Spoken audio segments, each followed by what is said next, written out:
नाशिकच्या कसमादे परिसरामध्ये तापमानाचा वाढता पारा आणि भूजल पातळी खालावल्याने विहिरींनी तळ गाठायला सुरुवात केली आहे। त्याचा सर्वाधिक फटका हा फळबागांना बसत आहे। आधीच वाढत्या उन्हामुळे फळबागांमधील अनेक झाडे जळून लागलेत। शेतकऱ्यांना मोठ्या प्रमाणावर आर्थिक फटका बसत आहे। यंदाची परिस्थिती ही पाण्याची अवस्था कमी असल्यामुळे उत्पादन हे कमी मिळालं आणि त्या कारणास्तव आजही आपण पेरूची छाटणी घेऊ शकत नाही। कारण आज जर छाटणी घेतली तर काडी बरीचशी जळून जाते उन्हाच्या तीव्रतेने। त्यामुळे आपल्याला त्या पद्धतीचं नियोजन करावं लागतं।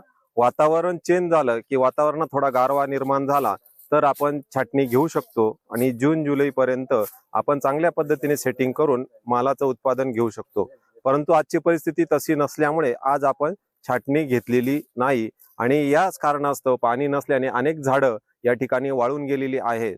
त्याचाही विचार आपण या ठिकाणी डोळ्यासमोर ठेवून बागेकडे व्यवस्थापनाकडे लक्ष देत आहोत। लोकशाही मराठी ऐका, पहा, जागरूक रहा।